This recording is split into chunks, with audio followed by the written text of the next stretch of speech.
नमस्कार साथियों, बहुत ही स्वागत है आपका हमारे YouTube चैनल कुमार स्टूडियो 688 में। मध्य प्रदेश के एग्ज़ाम हो या मध्य प्रदेश के बाहर के एग्ज़ाम हो, मध्य प्रदेश की मिट्टी का हमेशा उसमें आपको पूछा जाता है क्वेश्चन। और वही क्वेश्चन हम देखेंगे कि आज कौन से क्वेश्चन हो सकते हैं मध्य प्रदेश की मिट्टी से जो अभी तक पूछे गए हैं। मध्य प्रदेश की मिट्टी जो है, यहाँ से क्वेश्चन बनते हैं और इन क्वेश्चनों को अगर देख लेंगे एक बार तो संभवतः हम जो मध्य प्रदेश की मिट्टी के क्वेश्चन आते हैं उनको हम ठीक तरीके से कर पाएंगे। तो ध्यान रखेंगे कि मध्य प्रदेश की जो टोटल भूमि है, टोटल क्षेत्रफल है, उसमें 5 प्रकार की मिट्टी पाई जाती है।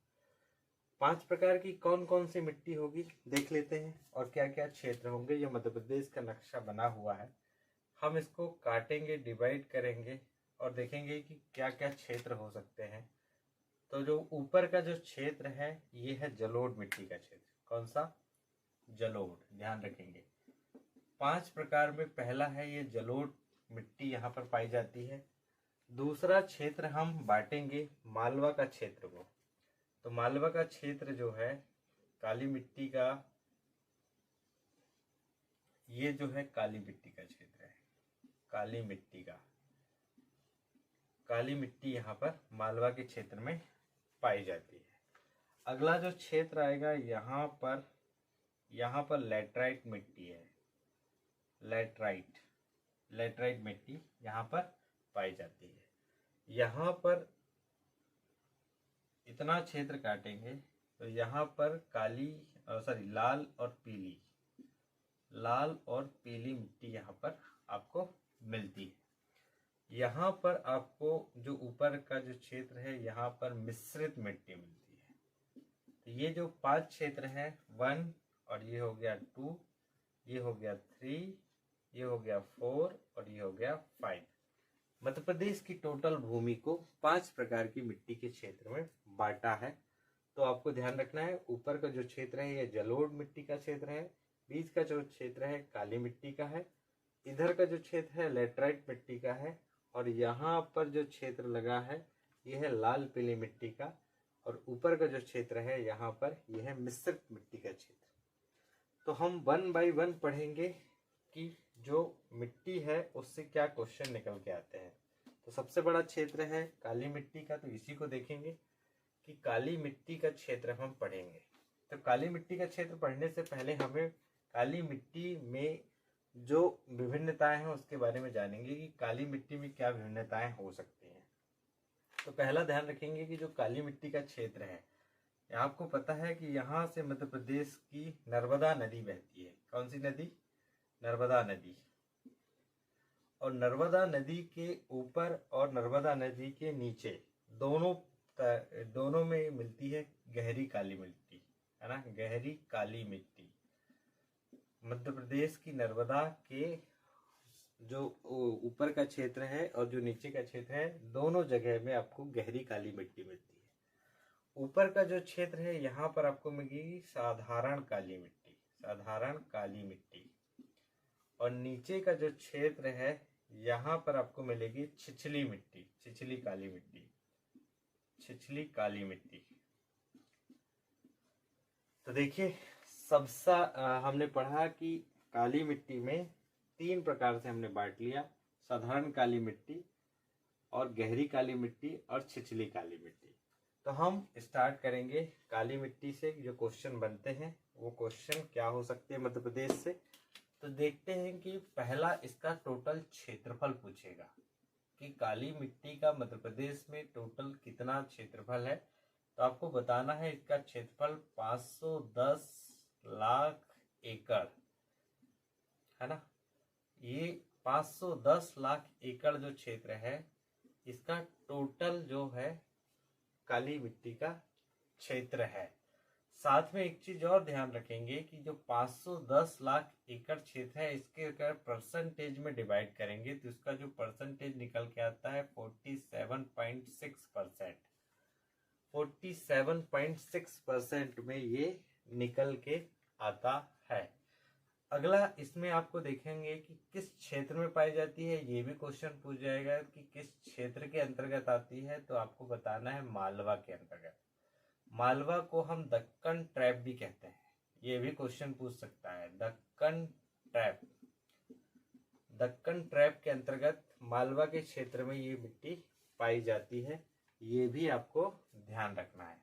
अगला इसका पूछेगा कि इसका पीएच मान कितना होता है। काली मिट्टी का पीएच मान आपको ध्यान रखना है और आपको बताना है कि इसका पीएच मान होता है 6.3 से लेकर 6.4, है ना, 6.3 से लेकर 6.4 इसका पीएच मान होता है।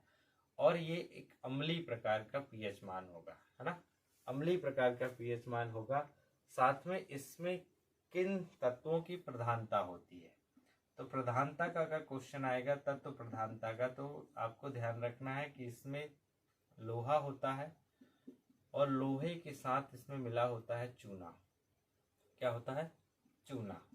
लोहे के कारण इसका रंग काला हो जाता है और चूने के कारण इसमें आर्द्रता बढ़ जाती है। आर्द्रता का मतलब ये होता है कि इसमें जब बारिश होगी तो बारिश का जो पानी होगा वो सबसे ज्यादा ये मिट्टी सोखेगी, इसलिए इसकी क्या होती है, चूने के कारण आर्द्रता जो है वो बढ़ जाती है।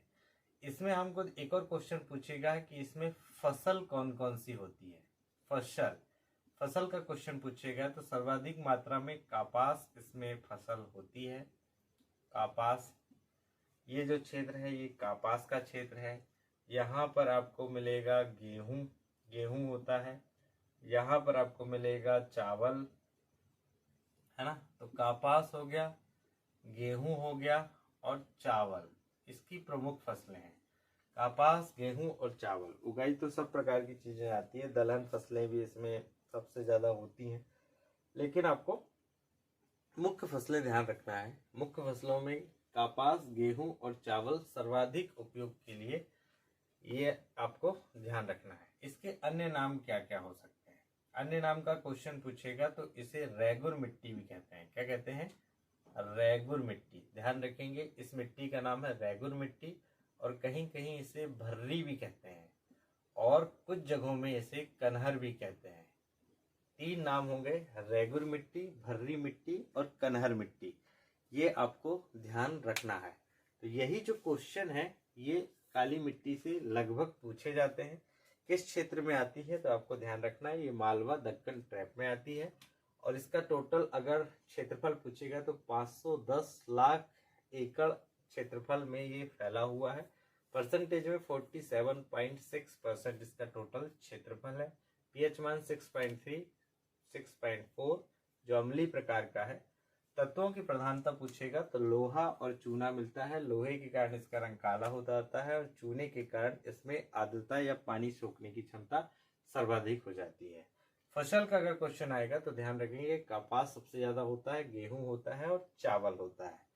अगला क्वेश्चन इसमें इसका नाम पूछेगा तो इसका नाम, अन्य नाम है रेगुर मिट्टी भी कहते हैं, भर्री मिट्टी भी कहते हैं, कन्हर मिट्टी इसको भी कहा जाता है। तो यही जो क्वेश्चन है काली मिट्टी से आपसे पूछे जाते हैं और आपको ध्यान रखना है ये क्वेश्चनों को। अगला हम देखेंगे जलोढ़ मिट्टी का। देखेंगे जलोढ़ मिट्टी से क्या क्वेश्चन बन सकते हैं। तो जलोढ़ मिट्टी के बारे में देखते हैं ना।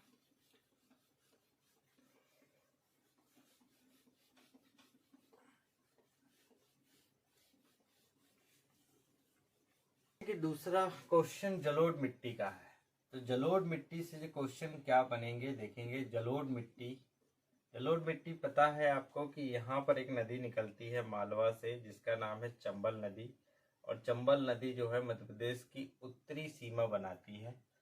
तो ये आपको ध्यान रखना है। तो जब ये यहाँ से चंबल नदी निकलती है तो इसके साथ बहुत सारा जल अपने साथ बहा के ले जाती है और मिट्टी को भी काट के ले जाती है। आगे बीहड़ बदी है चंबल का, तो बहुत फेमस है बीहड़ चंबल में है। तो जलोढ़ मिट्टी के बारे में पूछेंगे तो जलोढ़ मिट्टी का आपका पहला क्वेश्चन हो सकता है कि इसका जो क्षेत्रफल है ये कितना है। क्षेत्रफल का अगर क्वेश्चन आपको जलोढ़ मिट्टी का पूछेगा तो क्षेत्रफल इसका है 33 लाख एकड़ का। 33 लाख एकड़ इसका टोटल क्षेत्रफल है। अगर परसेंटेज में बात की जाएगी तो 7.57 इसका टोटल परसेंटेज है।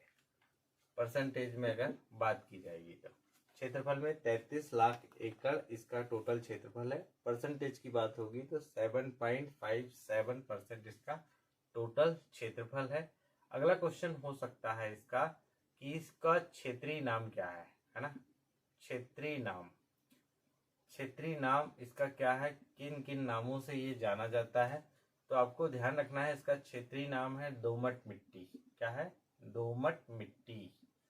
दोमट मिट्टी इसका पहला नाम है। दूसरा नाम इसका है एल्यूवाइल मिट्टी। एल्यूवाइल मिट्टी भी इसको कहते हैं। दोमट मिट्टी या एल्यूवाइल मिट्टी भी इसको कहते हैं। इसका पीएच मान का क्वेश्चन पूछेगा कि इसका पीएच मान कितना है, तो इसका जो पीएच मान है 7 से अधिक है ना। 7 से अधिक है, जो एक उदासीन होगा, है ना। उदासीन प्रकार से इसको काउंट किया जाएगा। जिले की अगर बात होगी तो इसमें सबसे कम जिले हैं, सबसे ज्यादा जिले जो हैं वो काली मिट्टी में है। तो आपको अगर काली मिट्टी में नहीं पढ़ा है मैंने, काली मिट्टी में पूछेगा सबसे अधिक जिले कौन सी मिट्टी में है, तो काली मिट्टी में सबसे ज्यादा मालवा के क्षेत्र में आपको मिलेंगे। अगला क्वेश्चन होगा कि इस मिट्टी में किन चीजों की कमी है ना। कमी का अगर क्वेश्चन पूछेगा तो इसमें आपको बताना है फास्फोरस की कमी है। क्या की फास्फोरस की कमी है। साथ में इसमें उर्वरक तत्व नाइट्रोजन की कमी है ना। नाइट्रोजन इसलिए क्योंकि ये जलोढ़ मिट्टी है, जल से ये जल जो है बहा के ले जाता है और काट काट के मिट्टी जाती है, वहां पर रुक जाती है, लेकिन उर्वरक शक्ति इसमें अधिक होती है ना। ये आपको ध्यान रखना है। कोई भी फसल इसमें सबसे ज्यादा होने के चांसेस हो जाते हैं। अगला क्वेश्चन पूछेगा कि इस मिट्टी को आपको किन किन जिलों में, जिले का अगर क्वेश्चन पूछेगा तो जिले यहाँ पर आपको मुरैना बताना है ना। मुरैना, भिंड, शिवपुरी और ग्वालियर। मुरैना, भिंड, शिवपुरी और ग्वालियर जो है ये इसके जिले लगते हैं। तो देखेंगे क्या क्वेश्चन इससे अभी तक बने हैं। तो क्षेत्रफल 33 लाख एकड़ का इसका टोटल है। परसेंटेज में काउंट करेंगे तो 7.57% टोटल मध्य प्रदेश का क्षेत्रफल का जो परसेंटेज में आएगा वो इतना निकल के आता है। क्षेत्रीय नाम इसका दोमट मिट्टी है, एल्यूवाइल मिट्टी। इसको दो नाम है इसके, एल्यूवाइल कह सकते हैं या दोमट मिट्टी भी इसको कहते हैं। पीएच मान इसका 7 से अधिक है, जो उदासीन प्रकार का होता है। कमी इसमें कौन कौन सी चीज की, फास्फोरस और नाइट्रोजन की इसमें कमी मिलती है। कौन कौन से जिला लगता है, तो मुरैना, भिंड, शिवपुरी और ग्वालियर इसके जिले लगते हैं। यही जो क्वेश्चन है जो बार बार इस मिट्टी से रिपीट किए जाते हैं और हमको ध्यान रखना है। अगला देखेंगे कि हम मिश्रित मिट्टी के बारे में देखेंगे कि ये मिश्रित मिट्टी के क्या क्वेश्चन हो सकते हैं जो हमें अभी तक एग्जामों में पूछे गए हैं। तो मिश्रित मिट्टी देख लेते हैं।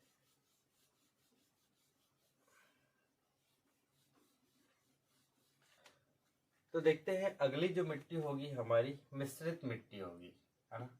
मिश्रित मिट्टी मध्य प्रदेश में आपसे पूछा जाएगा कि जो मिश्रित मिट्टी है मध्य प्रदेश के किन क्षेत्रों में पाई जाती है। तो आपको ध्यान रखना है मध्य प्रदेश के बुंदेलखंड क्षेत्र में। कौन से, बुंदेलखंड में ये मिट्टी पाई जाती है। ये मिट्टी की विशेषता है कि यह जो मिट्टी है ये कंकड़ और पत्थर से बनी है ना। कंकड़ और पत्थर, छोटे छोटे कंकड़ और पत्थर इसमें आपको मिलेंगे मिश्रित मिट्टी में। मिश्रित मिट्टी में एक और क्वेश्चन पूछ सकता है कि इसमें नाइट्रोजन और कार्बनिक पदार्थ की कमी होती है। कमी का क्वेश्चन पूछेगा इसमें, तो नाइट्रोजन की कमी होती है और कार्बनिक पदार्थ की इसमें और नाइट्रोजन की कमी होती है, जिसके कारण इसकी जो उपज हो जाती है वो कम हो जाती है। फसल का अगर क्वेश्चन पूछेगा कि कौन कौन सी फसल इसमें पाई जाती है, तो फसल आपको देख ध्यान, मोटे जो अनाज होते हैं फसल में, मोटे अनाज जैसे ज्वार, बाजरा, मक्का इत्यादि इसमें मिश्रित मिट्टी में आपको मिलते हैं। अगला क्वेश्चन इसमें यह हो सकता है कि ये जो मिट्टी है कौन सी चट्टानों के टूटने से बनी हुई है। तो ये आपको चट्टान का क्वेश्चन हो जाएगा। तो इसमें ग्रेनाइट चट्टान आपको ध्यान रखना है। कौन सी चट्टान? ग्रेनाइट। ग्रेनाइट चट्टानों के टूटने से ये मिट्टी का निर्माण हुआ है। पीएच मान का अगर इसका क्वेश्चन आएगा तो इसका पीएच मान है 7.5 इसका कुल पीएच मान होता है। अगला क्वेश्चन इसमें पूछ सकता है कि इसका क्षेत्रफल कितना है। तो इसका क्षेत्रफल ज्यादा नहीं है, इसका क्षेत्रफल है 1.23 लाख एकड़, है ना। कहीं कहीं ज्यादा है, कहीं कहीं कम है। तो ये क्वेश्चन वैसे तो नहीं पूछेगा क्षेत्रफल और क्षेत्रफल का, लेकिन अगर ध्यान रखना है कि क्षेत्रफल अगर पूछ लिया तो 1.2 लाख एकड़ इसका टोटल क्षेत्रफल है। अगर परसेंट काउंट करेंगे तो 0.53% इसका कुछ निकल के आता है पूरे मध्य प्रदेश से। तो मिश्रित हमने मिट्टी पढ़ ली है। मिश्रित मिट्टी में क्या पढ़ा कि इसे कंकड़ और पत्थर इसमें बहुतायत मात्रा में मिलते हैं। कमी नाइट्रोजन और कार्बनिक पदार्थ की इसमें कम है, जिसके कारण इसमें उपज कम हो जाती है। साथ ही मोटे अनाज की फसलें ने, जिसमें ज्वार, बाजरा और मक्का इत्यादि इसमें सर्वाधिक मात्रा में है। ग्रेनाइट जो चट्टान है, इसके टूटने से इसका निर्माण होता है। पीएच मान 7.5 से अधिक है। साथ में इसमें क्षेत्रफल 1.23 लाख एकड़, जो अगर काउंट करेंगे परसेंट में तो 0.53% इसका टोटल क्षेत्रफल निकल के आता है मध्य प्रदेश में। अगली मिट्टी हम देखेंगे लाल और पीली मिट्टी। यहाँ से क्वेश्चन बन सकता है लाल पीली मिट्टी से। तो देखेंगे लाल और पीली मिट्टी से क्या क्वेश्चन बनते हैं, अभी तक क्या बने हुए हैं और आगे क्या बन सकते हैं। अगली मिट्टी पढ़ेंगे, ये है लाल पीली मिट्टी, है ना। लाल पीली मिट्टी, यहाँ से क्वेश्चन बन सकते हैं लाल पीली मिट्टी से। लाल पीली मिट्टी, लाल पीली मिट्टी से पहला क्वेश्चन बन सकता है कि इसका क्षेत्रफल कितना है ना। इस मिट्टी का टोटल क्षेत्रफल कितना है मध्य प्रदेश की धरती में। तो ये क्षेत्रफल इसका है, आपको बताना है 35 लाख एकड़। अगर परसेंटेज में काउंट करेंगे तो इसका परसेंटेज निकल के जो आता है 18.30%, ये इसका पूरा मध्य प्रदेश की धरती में। तो पहला सर्वाधिक परसेंटेज इसका निकल के आता है और दूसरा निकल के आता है दूसरे नंबर की मिट्टी लाल पीली मिट्टी। दिख भी रहा है आपको मैप में कि इसका जो क्षेत्र है ये सबसे ज्यादा है। यही क्वेश्चन आपको निकल के आता है। साथ में इसमें ध्यान देना है कि इसका पीएच मान कितना होता है। इस मिट्टी का पीएच मान अगर पूछे तो आपको बताना है 5.5 से लेकर इसका पीएच मान 8.5 तक हो जाता है। इसमें जो फसल आपसे पूछी जाएगी कि कौन कौन सी फसल इस मिट्टी में उगाई जाती है, तो इसमें सबसे ज्यादा चावल आपको निकलता है। इसमें जो है कमी आपसे पूछेगी कि इस मिट्टी में किस चीज की कमी है, तो आपको बताना है इस मिट्टी में जो कमी है ह्यूमस और नाइट्रोजन की। क्या की? ह्यूमस और नाइट्रोजन की इस मिट्टी में कमी है। ह्यूमस और नाइट्रोजन दो तत्व हैं जो इस मिट्टी में सर्वाधिक कमी है। साथ में इसका जो पीला रंग और लाल रंग के बारे में बात होगी कि जो लाल रंग है और पीला रंग है ये किस कारण हो जाता है। तो लाल रंग और पीला रंग का अगर क्वेश्चन पूछेगा तो जो पीला रंग होता है फेरिक ऑक्साइड के कारण होता है। क्या कारण? फेरिक ऑक्साइड, ध्यान रखेंगे। फेरिक ऑक्साइड के कारण पीला रंग होता है। और लाल रंग जो होता है वो लाल रंग का मुख्य कारण ये है कि लोहे का ऑक्सीकरण हो जाता है। जो लोहा होता है मिट्टी में वो लोहे का ऑक्सीकरण हो जाता है, इस कारण इसका रंग लाल हो जाता है। तो लाल पीले का ये क्वेश्चन आपसे पूछ सकता है। और इसका निर्माण पूछ सकता है कि निर्माण जो है कहाँ, मतलब निर्माण का पूछेगा कि किन चट्टानों से हुआ है। तो ये आर्कियन चट्टान या धारवाड़, इसको धारवाड़ चट्टान, आर्कियन चट्टान और गोंडवाना लैंड की जो चट्टानें हैं इनके टूटने फूटने से मिट्टी का निर्माण होता है। आर्कियन, धारवाड़, गोंडवाना लैंड की चट्टानों के टूटने फूटने से लाल पीली मिट्टी का निर्माण होता है। फसल में तो बता दिया, चावल इसमें बहुतायत मात्रा में चावल होता है। जिले आपको अगर पूछेगा तो जिले इसमें इधर के जो जिले हैं वही आते हैं, जैसे सीधी हो गया, सीधी के बाद शहडोल हो गया, शहडोल के बाद बालाघाट, है ना। यही जिले जो यहाँ के आते हैं। मध्य प्रदेश पढ़ रहे हो आप, पीएससी की तैयारी कर रहे हैं और बड़े एग्जाम पढ़ रहे हैं, तो ये तो आपको पता ही होना चाहिए कि इस तरफ कौन कौन से जिले होते हैं, तो वही जिले आपको ध्यान रखना है। यही जो क्वेश्चन है इस मिट्टी से पूछे जाते हैं अभी तक, इससे ज्यादा क्वेश्चन आपको नहीं बनेंगे। तो क्षेत्रफल इसका 35 लाख एकड़, परसेंटेज की बात होगी तो 18.30, पीएच मान 5.5 से 8.5%। फसल इसमें मुख्यतः चावल ही होती है, इसके अलावा फसलें नहीं होती है। 2 फसलें तो ये ले लेते हैं साल में, और कुछ जगह तो तालाबों के माध्यम से सिंचाई होती है तो 3-3 फसलें निकाल लेते हैं, है ना। इसमें कमी की बात होगी तो ह्यूमस और नाइट्रोजन की कमी है। लाल और पीली मिट्टी का अगर क्वेश्चन आएगा तो जो पीली मिट्टी है ये फेरिक ऑक्साइड के कारण इसका पीला रंग हो जाता है, और लाल रंग जो होता है लोहे का ऑक्सीकरण के कारण लाल रंग हो जाता है। इसका निर्माण होगा तो आर्कियन या धारवाड़ क्रम की चट्टानें जो गोंडवाना लेन के अंतर्गत आती हैं, इन चट्टानों के टूटने से इसका निर्माण होता है। जिले का क्वेश्चन पूछेगा तो सीधी, शहडोल, इन और बालाघाट, इन जिलों में ये फैला हुआ है। तो यही जो क्वेश्चन है लाल पीली मिट्टी के हैं, और इसी से क्वेश्चन आपको बन सकते हैं मध्य प्रदेश के अंदर। अगला एक जो हमारा पता लेटराइट मिट्टी, इसको पढ़ लेते हैं कि लेटराइट मिट्टी की क्या विशेषता है।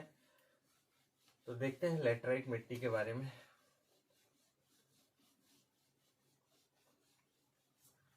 अगली मिट्टी है लेटराइट मिट्टी। यहां से आपको क्वेश्चन बन सकता है लेटराइट मिट्टी। लेटराइट मिट्टी आपको जो जिला मिलेगा, 2 ही जिले हैं, सिवनी और छिंदवाड़ा। सिवनी और छिंदवाड़ा में लेटराइट मिट्टी आपको मिलती है। साथ ही इसका जो टोटल परसेंटेज है ये 4% है। पूरा मध्य प्रदेश का मात्र 4% क्षेत्र में ये फैला हुआ है। 2 जिले आते हैं। इसमें कमी की पूछेगी कि किस चीज की कमी है, तो इसमें ह्यूमस का कमी है। ह्यूमस, नाइट्रोजन, इन तत्वों की कमी है इसमें, इसलिए ये जो मिट्टी है ये अनुपजाऊ है, है ना, अनुपजाऊ मिट्टी है। यानी इसमें सिर्फ मोटे अनाज की फसलें होती है। तो मोटे अनाज की फसलों में क्या क्या आ जाएगा, फसल इसमें अगर मोटे अनाज में आ जाएगा तो इसमें आ जाएगा ज्वार, बाजरा के साथ इसमें ज्वार, बाजरा, इसके बाद में मक्का के साथ में अगर फसलें आएगी इसमें, तो इसमें कहीं कहीं आपको चावल मिलेगा, है ना, चावल। इनकी प्रमुख फसलें हैं यहाँ की, ये आपको ध्यान रखना है। इसका अन्य नाम पूछेगा कि अन्य नाम क्या है इसका, तो इसे भाटा भी कहते हैं, है ना। भाटा इसका अन्य नाम है। लेटराइट मिट्टी का अन्य नाम आपको ध्यान रखना है, ये भाटा इसका अन्य नाम है। साथ ही इस मिट्टी का प्रयोग किस लिए किया जाता है, तो इस मिट्टी का जब अनुपजाऊ मिट्टी है, मोटी फसलें हो रही है, तो सर्वाधिक मात्रा में बुकों में ऐसा लिखा है कि इस मिट्टी का प्रयोग सिर्फ भवन निर्माण के लिए होता है। भवन निर्माण के लिए इस मिट्टी का सर्वाधिक मात्रा में प्रयोग किया जाता है। ईंटें बनाई जाती हैं और भवन मिट्टी उसमें डाली जाती है, और बहुत सारी चीजें, कुल मिला के भवन निर्माण का इसका काम है। तो ये लेटराइट को मिट्टी से यही क्वेश्चन बनता है। लेटराइट मिट्टी जिसे भाटा कहते हैं, जिला पूछेगा तो सिवनी और छिंदवाड़ा में 4% इसका टोटल क्षेत्रफल है। कमी ह्यूमस और नाइट्रोजन की, इसके कारण ये उपजाऊ हो जाती है। फसल अगर पूछेगा तो ज्वार, बाजरा, मक्का, चावल के साथ में कोदो, कुटकी भी आ जाएगा। कोदो और कुटकी, पूरे मध्य प्रदेश में कोदो, कुटकी इन्हीं क्षेत्रों में पाई जाती है, और सबसे ज्यादा तो छिंदवाड़ा में है कोदो, कुटकी।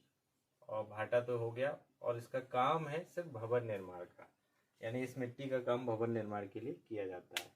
तो ये हमने पढ़े मध्य प्रदेश की 5 मिट्टियां, जो बहुत ही शॉर्ट फॉर्म में हमने पढ़ लिया। शॉर्ट फॉर्म से इसलिए कहूंगा क्योंकि अगर इसे बहुत और डीपली पढ़ाता तो वीडियो बहुत लंबा हो जाता। और फिर प्रयास करेंगे, अभी मध्य प्रदेश स्टेट लेवल के एग्जाम जो होंगे उनसे जो क्वेश्चन बनते हैं इन्हीं लेवल के क्वेश्चन बनते हैं। और अगर वन लाइनर फैक्टर देखते हैं कि वन लाइनर फैक्टर इसमें क्या हो सकते हैं एक लाइन क्वेश्चन के लिए, तो एक लाइन क्वेश्चन देखेंगे क्या होंगे। इसमें एक क्वेश्चन पूछ सकता है कि मृदा अपरदन, हम मिट्टी तो पढ़े हैं, मृदा अपरदन क्या होता है। मृदा अपरदन, मृदा अपरदन क्या होता है ये आपसे क्वेश्चन पूछ सकता है। तो मृदा अपरदन क्या होता है ये आप जान लीजिए कि जो मिट्टी है वो बारिश के कारण जब छोटे छोटे कणों में टूट करके नदियों के द्वारा जल बहा के नदियों में जल बह जाता है और साथ में मिट्टी भी बह जाती है, तो इसे मृदा अपरदन कहते हैं। तो मृदा अपरदन नदियों के द्वारा बहाकर ले जाने वाली मिट्टी को मृदा अपरदन कहते हैं। और मृदा अपरदन सबसे ज्यादा किस क्षेत्र में प्रभावित है, ये जो जिले हैं इधर के मुरैना और भिंड, मुरैना और भिंड जो दो जिले हैं ये आपको सर्वाधिक मात्रा में, आपको मुरैना भिंड ये जो चंबल का क्षेत्र है ये सब सर्वाधिक मात्रा में मृदा अपरदन से पीड़ित है जिला। और ये जो जिस नदी के कारण होता है, ये जो नदी है इसको, ये नदी है आपकी चंबल नदी है ना। चंबल नदी जो है सबसे ज्यादा मृदा अपरदन कर रही है। इसके मुख्य कारण ये है कि इस क्षेत्रों में क्या है, वर्षा की, एक तो वर्षा होती है और साथ में यहाँ पर पेड़ पौधे कम है ना, पेड़ पौधे कम है। इसके कारण जो पेड़ों की जड़ होती है वो मिट्टी को पकड़ के रखती है, जिससे बारिश होती है तो मिट्टी वहां से कट के आगे बहती नहीं है। इसके कारण यहाँ पर मृदा अपरदन सर्वाधिक मात्रा में हो रहा है। तो पेड़ों की कमी एक मुख्य कारण है। दूसरा, यहाँ पर जो घास है उसका अनियंत्रित मात्रा से चराई की जा रही है ना,